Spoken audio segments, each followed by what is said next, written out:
कम समय में भागवत गीता का पूरा सारांश, तो बने रहिए हमारे साथ। जय श्री राधे कृष्ण प्रिय भक्तों, आप सभी का स्वागत है हमारे YouTube चैनल धर्म तक में। आज के इस वीडियो में हम भागवत गीता को बहुत ही छोटे यानी कि संक्षिप्त रूप में सुनेंगे।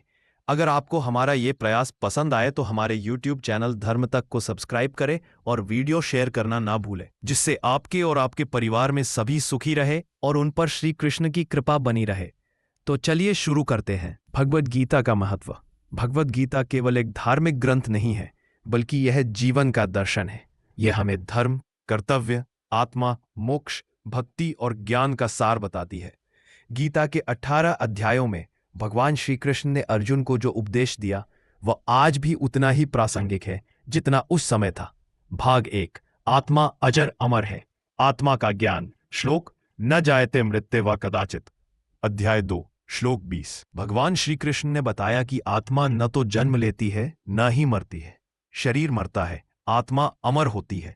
यह ज्ञान हमें मृत्यु का भय समाप्त करता है और आत्मा की शाश्वतता को समझाता है। सीख, अपने शरीर को आत्मा से अलग समझो। आत्मा का उद्देश्य मोक्ष की ओर बढ़ना है। मृत्यु केवल शरीर का परिवर्तन है। भाग 2, श्लोक, न जायते म्रियते व कदाचित। अध्याय 2, श्लोक 20। भगवान श्री कृष्ण ने बताया कि आत्मा न तो जन्म लेती है न ही मरती है। शरीर मरता है, आत्मा अमर होती है। यह ज्ञान हमें मृत्यु का भय समाप्त करता है। सीख, अपने शरीर को आत्मा से अलग समझो। आत्मा का उद्देश्य मोक्ष की ओर बढ़ना है। मृत्यु केवल शरीर का परिवर्तन है। का पालन ही सर्वोपरि है। निष्काम कर्मयोग। श्लोक, कर्मण्येव अधिकारस्ते मा फलेषु कदाचन। अध्याय 2, श्लोक 47। भगवान कहते हैं कि मनुष्य को केवल अपने कर्तव्य का अधिकार है, फल की चिंता नहीं करनी चाहिए। सीख, हर कार्य को पूर्ण निष्ठा और समर्पण से करो। फल की चिंता त्यागो, क्योंकि वह प्रभु के हाथ में है। निष्काम भाव से कर्म करने वाला ही सच्चा योगी है। भाग 3, मन का नियंत्रण और ध्यान का महत्व। श्लोक, उद्धरेद आत्मनात्मानम। अध्याय 6, श्लोक 5। स्वयं को स्वयं से ऊपर उठाओ। मनुष्य को अपने मन पर नियंत्रण रखना चाहिए, तभी वह आत्म विकास कर सकता है। सीख, ध्यान, संयम और अनुशासन से मन को साधो। मन यदि मित्र बन जाए तो जीवन सुखद हो जाता है, और यदि शत्रु बन जाए तो विनाश निश्चित है।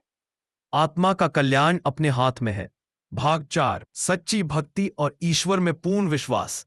श्लोक, अनन्यश चिंतयन्तु मा ये जना पर्युपासते। अध्याय 9, श्लोक 22। जो भक्त एकाग्रचित्त होकर मुझे भजते हैं उनकी रक्षा मैं स्वयं करता हूं। भक्ति मार्ग सबसे सरल और सहज है। प्रेम पूर्वक भगवान को स्मरण करने से ही जीवन सफल होता है। सीख, भगवान की भक्ति बिना स्वार्थ के होनी चाहिए। विश्वास और श्रद्धा से किया गया नाम स्मरण ही सबसे बड़ा योग है। प्रभु को पाने के लिए मंदिर नहीं, हृदय में भक्ति होनी चाहिए। भाग 5, संभाव और संतुलित दृष्टि। श्लोक, विद्या विनय संपन्ने ब्राह्मणे। अध्याय 5, श्लोक 18। ज्ञानी व्यक्ति सभी को समान दृष्टि से देखता है, चाहे वह ब्राह्मण हो, गाय हो, हाथी हो या कुत्ता। सीख, सब प्राणी ईश्वर की संतान है। भेदभाव रहित दृष्टि अपनाओ। जाति, वर्ण, रंग आदि से ऊपर उठो। भाग 6, मोह त्याग और विवेक का विकास। श्लोक, काम एष क्रोध एष। अध्याय 3, श्लोक 37। भगवान कहते हैं कि काम, इच्छा, क्रोध, लोभ ही सबसे बड़ा शत्रु है। इनसे मुक्त होकर ही व्यक्ति आत्मशुद्धि की ओर बढ़ सकता है। सीख, क्रोध में विवेक नष्ट हो जाता है। इच्छा और लोभ व्यक्ति को नीचे गिराते हैं। संयम ही सच्चा धर्म है। भाग 7, योग जीवन का संतुलन। चैप्टर 6, युक्ताहार विहारस्य युक्त चेष्टस्य कर्मसु। अध्याय 6, श्लोक 17। जो व्यक्ति भोजन, व्यवहार, नींद और कार्यों में संतुलन रखता है वही सच्चा योगी है। सीख, अति किसी भी चीज की बुरी होती है।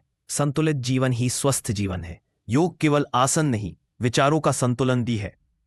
भाग 8, जीवन और मृत्यु के रहस्य। भगवान बताते हैं कि जो अंतिम समय में मुझे याद करता है वह मुझे ही प्राप्त होता है। सीख, मृत्यु समय पर जो याद आता है वही संस्कारों का परिणाम है। जीवन भर ईश्वर को स्मरण करने की आदत डालो। अंतिम श्वास तक नाम स्मरण करो। भाग 9, सच्चा ज्ञान क्या है। ज्ञान केवल पुस्तकों से नहीं, अनुभव और आत्मनिरीक्षण से आता है। गीता कहती है, सत्य, अहिंसा, क्षमा, शांति, संयम, ये सभी ज्ञान के लक्षण हैं। सच्चा ज्ञानी दूसरों की सेवा करता है, दिखावा नहीं। ज्ञान विनम्रता सिखाता है, अहंकार नहीं। भाग 10। ईश्वर हर जगह है। भगवान श्री कृष्ण ने बताया कि वही इस सृष्टि के मूल कारण है। हर कण में वे ही है। विश्वरूप दर्शन। अर्जुन को भगवान ने जब अपना विराट रूप दिखाया तो उन्हें समझ में आया कि सब कुछ प्रभु है। हमें हर व्यक्ति में ईश्वर का अंश देखना चाहिए। भाग 11। भक्ति, ज्ञान और कर्म तीनों का संतुलन गीता के अनुसार। भक्ति भाव, ज्ञान बुद्धि और कर्म करना तीनों आवश्यक है। किसी एक में भी अधिक लगाव या त्याग सही नहीं है। कर्मयोगी सेवा करता है, भक्त प्रभु को प्रेम करता है, ज्ञानी सत्य को जानता है। एक संतुलित साधक इन तीनों मार्गों का पालन करता है। भाग 12। गीता के अनुसार सच्चा योगी कौन? जो सभी जीवों के प्रति करुणा रखता है, जो ईर्ष्या क्रोध घृणा से दूर है, जो सर्दी गर्मी सुख दुख में समान रहता है, जो किसी की बुराई नहीं करता, जो स्वयं को प्रभु का अंश मानता है। भाग 13। वर्तमान में जियो। गीता का सार। गीता हमें सिखाती है कि अतीत पर पछताओ मत, भविष्य की चिंता मत करो, वर्तमान को पूर्णता से जियो, हर पल को प्रभु का उपहार समझो। निष्कर्ष, गीता का सार। भगवद गीता केवल युद्ध भूमि की कथा नहीं, बल्कि हर इंसान के भीतर चल रही अच्छाई और बुराई की लड़ाई की शिक्षा है। यह हमें कर्तव्य, भक्ति, संयम, ज्ञान, आत्मा और ईश्वर के सच्चे स्वरूप से परिचित कराती है। गीता कहती है, कर्म करते रहो, फल भगवान पर छोड़ दो, मोह माया क्रोध को त्यागो, मन को साधो, प्रभु को याद करो। सच्ची भक्ति से ही मोक्ष प्राप्त होता है। गीता के कुछ प्रेरणादायक श्लोक अनुवाद सहित। जो हुआ अच्छा हुआ, जो हो रहा है अच्छा हो रहा है, जो होगा वह भी अच्छा ही होगा। भगवान का हर कार्य हमारे हित में होता है। मनुष्य अपने विश्वास से बनता है, जैसा वह विश्वास करता है वैसा ही वह बन जाता है। जो सोच को सकारात्मक रखो वह जीवन बनाती है। वह योगी सबसे श्रेष्ठ है जो दूसरों के दुख सुख को अपने जैसा अनुभव करता है। संभाव ही सच्चा धर्म है। इस वीडियो में इतना ही।